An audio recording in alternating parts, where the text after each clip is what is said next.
কি নাম আপনার? আমার নাম শশীপুরী। কোথায় বাড়ি? আমার গুরুস্থান তারাপীঠ। তারাপীঠ। এটা আমার গুরুস্থান। আচ্ছা, এখানে মূলত কি অনুষ্ঠান হচ্ছে?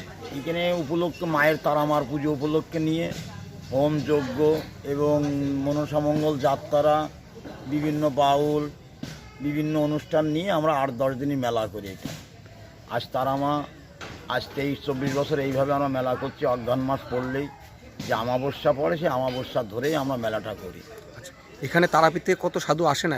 এখানে আসে প্রত্যেক বছর 40 জন 50 জন 100-150 সাধু হয়। সকালে সব বিদায় নিয়ে চলে গেছে।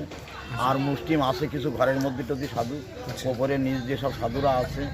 আচ্ছা, এই তারা মায়ের বৈশিষ্ট্য কি? এইখানটায় যে পুজোটা হয় এর বৈশিষ্ট্যটা কি? মানে কেন এই জায়গাটা পুজোটা করা হয় কি জানেন? আমার গুসাই ওই পথের প্রতীক উনি। তারা আমাকে এই দিনই মাকে আহ্বান করেছিলেন। এর জন্যই মাকে ওই ডেটেই পুজো করে। কদিন ধরে অনুষ্ঠানটা চলবে এটা? ওই 10 দিনের আমাদের প্রোগ্রাম, টোটালে 10 দিন। আচ্ছা, এখানে কি ভক্তদের জন্য কি থাকছে? প্রসাদ ব্যবস্থা থাকছে? না, সেরম ব্যবস্থা কিছু নেই। এমনি যা আছে আত্মীয় কুটুম, বাইরের লোকজন এই। তাছাড়া নরনারায়ণ সেবা টেবা বেশি একটা হয় না, বাইরের লোকজন।